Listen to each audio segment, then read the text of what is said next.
Welcome two news affairs. ನಾನು Bhavana R Gowda.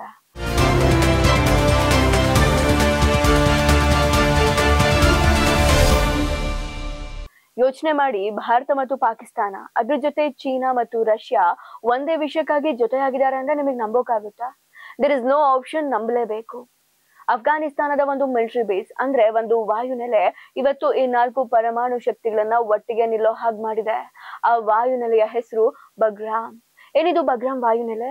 America ಅಧ್ಯಕ್ಷರ ಯಾವ ಹೇಳಿಕೆ ಈ 4 ದೇಶಗಳ ನಿದ್ದೆಗೆಡಿಸಿದೆ? ಅಂಡ್ ಮೋರ್ ಓವರ್, ದ್ವೇಷ ಮರೆತು ಭಾರತ, ಪಾಕಿಸ್ತಾನ ಮತ್ತು ಚೈನಾ ಒಟ್ಟಿಗೆ ಕೈ ಜೋಡಿಸಿರೋದಕ್ಕೆ ನಿಜವಾದ ಕಾರಣ ಏನು ಅಂತ ಇವತ್ತು ನಾನು ನಿಮಗೆ ತಿಳಿಸ್ತೀನಿ.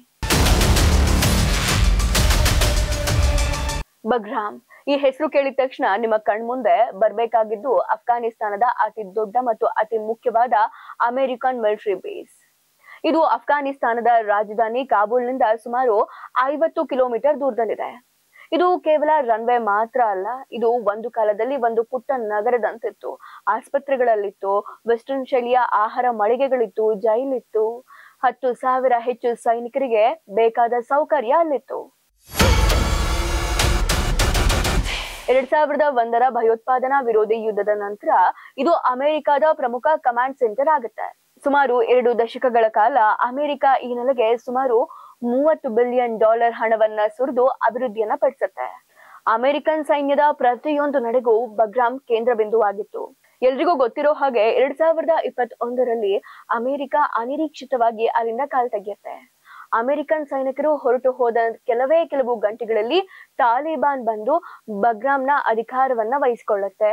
ಇದು ಅಮೆರಿಕದ ಪಾಲಿಗೆ ಒಂದು ರೀತಿಯ ಮುಖಭಂಗವಾಗುತ್ತೆ. ಆದ್ರೆ ಈ ಕತೆ ಅಲ್ಲಿಗೆ ಮುಗಿಲಿಲ್ಲ. ಇತ್ತೀಚೆಗೆ ಅಮೆರಿಕದ ಅಧ್ಯಕ್ಷ ಡೊನಾಲ್ಡ್ ಟ್ರಂಪ್ ಅವರು ಒಂದು ಬಾಂಬ್ ಸಿಡಿಸಿದ್ದಾರೆ.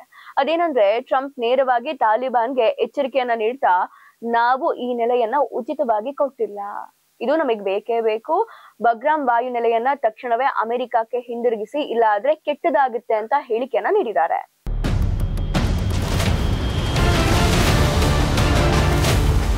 ಇನ್ನೊಂದು ಬಹಳ ಮುಖ್ಯವಾದ ಅಂಶ ಏನು ಅಂದ್ರೆ, ಬಗ್ರಾಮ್ ಕೇವಲ ಮಿಲಿಟರಿ ನೆಲೆಯಲ್ಲ, ಇದೊಂದು ಸ್ಟ್ರಾಟಜಿಕ್ ಪಾಯಿಂಟ್. ಮೊದಲನೇದಾಗಿ ಚೀನಾದ ಕಣ್ಗಾವಲು. ಬಗ್ರಾಮ್ ಚೀನಾದ ಅತಿ ಸೂಕ್ಷ್ಮ ಪ್ರದೇಶವಾದ ಕ್ವಿನ್ಜಿಯಾಂಗ್ ಪ್ರಾಂತ್ಯಕ್ಕೆ ಬಹಳ ಹತ್ತಿರದಲ್ಲಿದೆ. ಟ್ರಂಪ್ ಹೇಳಿದ ಹಾಗೆ ಇದು ಚೀನಾದ ನ್ಯೂಕ್ಲಿಯರ್ ಮಿಸೈಲ್ ಸೈಟ್ಸ್, ಅಂದ್ರೆ ಕೇವಲ ಒಂದು ಗಂಟೆಯ ವಿಮಾನ ಪ್ರಯಾಣದ ದೂರದಲ್ಲಿದೆ. ಸೊ ಅಮೆರಿಕ ಏನಾದ್ರೂ ಬಗ್ರಾಮ್ ಅನ್ನ ಮತ್ತೆ ವಶಪಡಿಸಿಕೊಂಡ್ರೆ ಇದು ಚೀನಾದ ಮಿಲಿಟರಿ ಚಲನವಲನಗಳ ಮೇಲೆ ನೇರವಾಗಿ ಕಣ್ಗಾವಲು ಇಡೋಕೆ ಸಾಧ್ಯ ಆಗುತ್ತೆ. ಇದು ಚೀನಾದ ಪಾಲಿಗೆ ಬಹಳ ದೊಡ್ಡ ಬೆದರಿಕೆ ಆಗಿದೆ.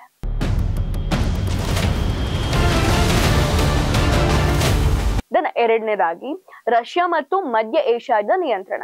ಬಗ್ರಾಮ್ ಮಧ್ಯ ಏಷ್ಯಾದ ಹಾರ್ಟ್ ಅಂದ್ರೆ ಹೃದಯ ಭಾಗದಲ್ಲಿದೆ. ಇದು ರಷ್ಯಾದ ಪ್ರಭಾವ ವಲಯದ ಹತ್ತಿರದಲ್ಲಿದೆ. ರಷ್ಯಾ ಮತ್ತು ಮಧ್ಯ ಏಷ್ಯಾ ದೇಶಗಳ ರಾಜಕೀಯ ಮತ್ತು ಮಿಲಿಟರಿ ಚಟುವಟಿಕೆಗಳನ್ನ ಗಮನಿಸೋಕೆ ಈ ನೆಲೆ ಅಮೆರಿಕಕ್ಕೆ ಸಹಾಯ ಆಗುತ್ತೆ. ಅಂಡ್ ಮೂರನೇದಾಗಿ ಕೌಂಟರ್ ಟೆರರಿಸಂ. ಈ ಪ್ರದೇಶದಲ್ಲಿ ಇನ್ನೂ ಸಕ್ರಿಯರಾಗಿರುವ ISIK, ಅಲ್ ಖೈದಾ ಇನ್ನು ಮುಂತಾದ ಭಯೋತ್ಪಾದಕ ಗುಂಪುಗಳ ಮೇಲೆ ದಾಳಿ ನಡೆಸೋಕೆ ಬಗ್ರಾಮ್ ಒಂದು ಸೂಕ್ತವಾದ ಲಾಂಚ್ ಪ್ಯಾಡ್. ಅಮೆರಿಕ ಇದನ್ನ ಮರಳಿ ಬಯಸೋಕೆ ಇದು ಒಂದ್ ಕಾರಣ. ಹಾಗೆ ನಾಲ್ಕನೇದಾಗಿ ರೀಜನಲ್ ಕನೆಕ್ಟಿವಿಟಿ. ಭಾರತ, ಇರಾನ್ ಮತ್ತು ಮಧ್ಯ ಏಷ್ಯಾ ರಾಷ್ಟ್ರಗಳು ಅಫ್ಘಾನಿಸ್ತಾನನ ಪ್ರಾದೇಶಿಕ ಸಂಪರ್ಕ ಕೇಂದ್ರವಾಗಿ ನೋಡ್ತಾ ಇದೆ. ಅಮೆರಿಕದ ಮಿಲಿಟರಿ ಉಪಸ್ಥಿತಿ ಅಲ್ಲೇನಾದ್ರೂ ಬಂತು ಅಂದ್ರೆ ಈ ಎಲ್ಲಾ ಆರ್ಥಿಕ ಮತ್ತು ರಾಜತಾಂತ್ರಿಕ ಯೋಜನೆಗಳನ್ನ ಅಡ್ಡಿಪಡಿಸುತ್ತೆ. ಇಷ್ಟೆಲ್ಲ ಮಹತ್ವ ಇರೋದಕ್ಕೆ ಟ್ರಂಪ್ ಅದನ್ನ ಮರಳಿ ಕೇಳ್ತಾ ಇದ್ದಾರೆ. ಆದ್ರೆ ಟ್ರಂಪ್ ಅವರ ಈ ನಡೆ ದೀರ್ಘಕಾಲದ ವೈರಿಗಳಾದ ಭಾರತ ಮತ್ತು ಪಾಕಿಸ್ತಾನವನ್ನ ಒಂದೇ ವೇದಿಕೆಯಲ್ಲಿ ತಂದು ನಿಲ್ಲಿಸಿದೆ. ಇತ್ತೀಚೆಗೆ ರಷ್ಯಾದ ಮಾಸ್ಕೋದಲ್ಲಿ Moscow format connections on Afghanistan ಎಂಬ ಮಹತ್ವದ ಸಭೆ ನಡೆಯುತ್ತೆ. ಈ ಸಭೆಯಲ್ಲಿ Bharat, Pakistan, China, Russia, Iran ಮತ್ತು ಮಧ್ಯ ಏಷ್ಯಾದ ದೇಶಗಳ ಪ್ರತಿನಿಧಿಗಳು ಕೂಡ ಭಾಗವಹಿಸಿದ್ರು. ಅಫ್ಘಾನಿಸ್ತಾನದ ತಾಲಿಬಾನ್ ಸರ್ಕಾರ ಕೂಡ ಹಾಜರಿತ್ತು. ಈ ಸಭೆಯಲ್ಲಿ ಹೊರಡಿಸಿದ ಜಂಟಿ ಹೇಳಿಕೆಯಲ್ಲಿ ಈ ಎಲ್ಲಾ ದೇಶಗಳು ಒಮ್ಮತದಿಂದ ಒಂದು ನಿರ್ಧಾರವನ್ನ ಪ್ರಕಟಿಸಿದ್ವು.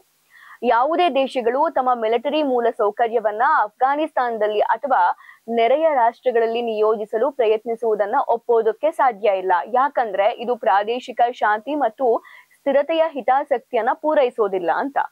ಈ ಹೇಳಿಕೆ ಸ್ಪಷ್ಟವಾಗಿ ಡೊನಾಲ್ಡ್ ಟ್ರಂಪ್ ಅವರ ಬಗ್ರಾಮ್ ಬೇಡಿಕೆಗೆ ಕೊಟ್ಟಿರುವಂತಹ ತಕ್ಷಣದ ಪ್ರತಿಕ್ರಿಯೆ ಆಗಿತ್ತು. ಹಾಗೆ ಇನ್ನೊಂದು ಅಪರೂಪದ ಮೈತ್ರಿಯನ್ನ ನಾವು ನೋಡೋದಾದ್ರೆ, ಚೀನಾ ಮತ್ತು ರಷ್ಯಾ ಮೊದಲಿಂದ ಕೂಡ ಅಮೆರಿಕದ ಪ್ರಾದೇಶಿಕ ಪ್ರಾಬಲ್ಯವನ್ನ ವಿರೋಧಿಸ್ತಾ ಬರ್ತವೆ. ಹಾಗಾಗಿ ಅವರು ಈ ನಿರ್ಧಾರವನ್ನ ಬೆಂಬಲಿಸಿದ್ದು ಸಹಜ. ಆದ್ರೆ ಒಂದು ಅಚ್ಚರಿ ವಿಚಾರ ಏನಂದ್ರೆ ಭಾರತ ಮತ್ತು ಪಾಕಿಸ್ತಾನ ಈ ವಿಷಯದಲ್ಲಿ ಒಟ್ಟಾಗಿದ್ದಾವೆ. ಭಾರತ ಟ್ರಂಪ್ ಅವರ ನಿರ್ಧಾರವನ್ನ ವಿರೋಧಿಸಿದೆ. ಇನ್ನೊಂದು ಇಂಪಾರ್ಟೆಂಟ್ ವಿಚಾರ ಏನು ಅಂದ್ರೆ ಭಾರತದ ನಿಲುವು ಯಾಕೆ ಮುಖ್ಯ ಅಂತ. ಭಾರತ ಯಾವಾಗ್ಲೂ ಅಫ್ಘಾನಿಸ್ತಾನದ ಸ್ವತಂತ್ರ, ಶಾಂತಿಯುತ ಮತ್ತು ಸ್ಥಿರ ಅಸ್ತಿತ್ವವನ್ನ ಬೆಂಬಲಿಸುತ್ತೆ. ಅಮೆರಿಕ ಮತ್ತೆ ಮಧ್ಯ ಪ್ರವೇಶಿಸಿದ್ರೆ ಆ ಪ್ರದೇಶದಲ್ಲಿ ಉದ್ವಿಗ್ನತೆ ಹೆಚ್ಚಾಗಬಹುದು. ಹಾಗಾಗಿ ಪ್ರಾದೇಶಿಕ ಶಕ್ತಿಗಳ ಒಮ್ಮತಕ್ಕೆ ಭಾರತ ಬೆಂಬಲ ನೀಡಿದೆ. ಭಾರತ ಮತ್ತು ತಾಲಿಬಾನ್ ವಿದೇಶಾಂಗ ಸಚಿವರ ಭೇಟಿಗೂ ಮುನ್ನ ಈ ನಿರ್ಧಾರ ಪ್ರಕಟವಾಗಿದ್ದು, ಇದು ಭಾರತದ ರಾಜತಾಂತ್ರಿಕತೆಯಲ್ಲಿ ಒಂದು ಮಹತ್ವವಾದ ತಿರುವು. ಅಂಡ್ ಮೋರ್ ಓವರ್ ನಾವು ಗಮನಿಸಬೇಕಾಗಿರೋದು ಭಾರತಕ್ಕೆ ಇದರಿಂದ ಆಗುವಂತಹ ಲಾಭ ಏನು ಅಂತ. ಭಾರತಕ್ಕೆ ನಿಜವಾದ ಅಂದ್ರೆ ದೀರ್ಘಕಾಲದ ವೈರಿಯಾದ ಪಾಕಿಸ್ತಾನದ ಜೊತೆ ಭಾರತ ಕೈ ಜೋಡಿಸಿರೋದ್ರಿಂದ ಭಾರತಕ್ಕೆ ಏನ್ ಲಾಭ ಆಗುತ್ತೆ? ಈ ನಿರ್ಧಾರ ಭಾರತದ ವಿದೇಶಾಂಗ ನೀತಿಯಲ್ಲಿ ಒಂದು ಸೂಕ್ಷ್ಮವಾದ ನಡೆ ಅಂತ ನಾವ್ ಹೇಳ್ಬೋದು. ಮೊದಲನೇದಾಗಿ ಪ್ರಾದೇಶಿಕ ಪ್ರಾಬಲ್ಯ. ಅಮೆರಿಕದ ಅತಿಯಾದ ಮಿಲಿಟರಿ ಹಸ್ತಕ್ಷೇಪಕ್ಕಂತ ಪ್ರಾದೇಶಿಕ ಸಮಸ್ಯೆಗಳನ್ನ ಪ್ರಾದೇಶಿಕ ರಾಷ್ಟ್ರಗಳೇ ಮಾತುಕತೆ ಮೂಲಕ ಬಗೆಹರಿಸಿಕೊಳ್ಬೇಕು ಅನ್ನೋದು ಭಾರತದ ವಾದ. ಈ ಸಭೆಯಲ್ಲಿ ಭಾಗವಹಿಸೋದ್ರ ಮೂಲಕ ಭಾರತ ತನ್ನ ಪ್ರಾದೇಶಿಕ ರಾಜತಾಂತ್ರಿಕ ಪಾತ್ರಗಳನ್ನ ಬಲಪಡಿಸಿದೆ. ದೆನ್ ಎರಡನೇದಾಗಿ ತಾಲಿಬಾನ್ ಜೊತೆ ಹೊಸ ಸಂಬಂಧ. ಭಾರತ ಇನ್ನು ತಾಲಿಬಾನ್ ಸರ್ಕಾರವನ್ನ ಅಧಿಕೃತವಾಗಿ ಗುರುತಿಸಿಲ್ಲ, ಆದ್ರೂ ಮಾನವೀಯ ನೆರವು ಮತ್ತು ಅಭಿವೃದ್ಧಿ ಕಾರ್ಯಗಳನ್ನ ಮುಂದುವರಿಸಿದೆ. ಈ ಜಂಟಿ ನಿರ್ಧಾರ ತಾಲಿಬಾನ್ ಸರ್ಕಾರದೊಂದಿಗೆ ಉತ್ತಮ ಸಂಬಂಧವನ್ನ ಬೆಳೆಸೋಕೆ ಮತ್ತು ಅಫ್ಘಾನಿಸ್ತಾನದ ಭವಿಷ್ಯದಲ್ಲಿ ತನ್ನ ಹಿತಾಸಕ್ತಿಗಳನ್ನ ಕಾಪಾಡ್ಕೊಳ್ಳೋಕೆ ಭಾರತಕ್ಕೆ ಸಹಾಯ ನೀಡುತ್ತೆ. ಅಂಡ್ ಮೂರನೇದಾಗಿ ಪಾಕಿಸ್ತಾನದ ವಿರುದ್ಧ ಪರೋಕ್ಷವಾದ ಸಂದೇಶ. ಮಾಸ್ಕೋ ಫಾರ್ಮೆಟ್ ಸಭೆಯಲ್ಲಿ ಎಲ್ಲಾ ಪಾಲ್ಗೊಳ್ಳುವ ದೇಶಗಳು ಅಫ್ಘಾನ್ ನೆಲವನ್ನ ನೆರೆಯ ದೇಶಗಳಿಗೆ ಬೆದರಿಕೆ ಹಾಕಲು ಬಳಸ್ಕೊಳ್ಬಾರ್ದು ಅಂತ ಒತ್ತಿ ಹೇಳಿದ್ವು. ಈ ಹೇಳಿಕೆ ಅಫ್ಘಾನಿಸ್ತಾನದಿಂದ ಭಾರತದ ವಿರುದ್ಧ ಭಯೋತ್ಪಾದನಾ ಚಟುವಟಿಕೆಗಳಿಗೆ ಪಾಕಿಸ್ತಾನ ಅವಕಾಶ ನೀಡಬಾರದು ಎಂಬ ಪರೋಕ್ಷ ಸಂದೇಶವನ್ನ ರವಾನಿಸುತ್ತೆ. ಹಾಗೆ ನಾಲ್ಕನೇದಾಗಿ ಚೀನಾ ಮತ್ತು ರಷ್ಯಾದ ಜೊತೆ ಉತ್ತಮ ಮಾತುಕತೆ. ಟ್ರಂಪ್ ನಂತಹ ಒಬ್ಬ ನಾಯಕನ ವಿರುದ್ಧ ಒಗ್ಗೂಡಿರೋದ್ರಿಂದ ಚೀನಾ ಮತ್ತು ರಷ್ಯಾದ ಜೊತೆಗಿನ ಭಾರತದ ರಾಜತಾಂತ್ರಿಕ ಬಾಂಧವ್ಯವನ್ನ ಸುಧಾರಿಸೋಕೆ ಇದು ಒಂದು ವೇದಿಕೆಯಾಗಿದೆ. ಅಂಡ್ ಫೈನಲಿ ಹೇಳುವುದಾದ್ರೆ ಬಗ್ರಾಮ್ ವಿವಾದ ಭಾರತಕ್ಕೆ ತನ್ನ ರಾಜಕೀಯ ನಂಬಿಕೆಗಳಾದ ಪ್ರಾದೇಶಿಕ ಸಾರ್ವಭೌಮತೆ ಮತ್ತು ಹಸ್ತಕ್ಷೇಪದ ವಿರೋಧವನ್ನ ಜಾಗತಿಕ ವೇದಿಕೆಯಲ್ಲಿ ಪ್ರದರ್ಶಿಸೋಕೆ ಒಂದು ಅವಕಾಶ ನೀಡಿದೆ. ಹೀಗೆ ಅಮೆರಿಕ ಅಧ್ಯಕ್ಷರ ಒಂದು ನಿರ್ಧಾರ ಏಷ್ಯಾದ 4 ಪ್ರಮುಖ ಶಕ್ತಿಗಳನ್ನ ಒಂದುಗೂಡಿಸಿದೆ. ಬಗ್ರಾಮ್ ಕೇವಲ ಒಂದು ವಾಯುನೆಲೆಯಾಗಿ ಉಳಿದಿಲ್ಲ, ಅದು ಇವತ್ತು ಜಾಗತಿಕ ರಾಜಕೀಯದ ಹೊಸ ಮೈತ್ರಿಗಳ ಸಂಕೇತ ಆಗಿದೆ. ಹೀಗೆ ರಾಷ್ಟ್ರೀಯ ಹಿತಾಸಕ್ತಿಗಳು ಬಂದಾಗ ಎಷ್ಟೇ ದ್ವೇಷ ಇದ್ರೂ ಕೂಡ ರಾಷ್ಟ್ರಗಳು ತಾತ್ಕಾಲಿಕವಾಗಿ ಒಗ್ಗೂಡುತ್ತವೆ ಎಂಬುದಕ್ಕೆ ಇದೇ ದೊಡ್ಡ ಉದಾಹರಣೆ. ಇದಾಗಿತ್ತು ಇವತ್ತಿನ ನ್ಯೂಸ್ ಅಪ್ಡೇಟ್ಸ್. ಧನ್ಯವಾದ. ವಂದೇ ಭಾರತ ಮಾತರಂ.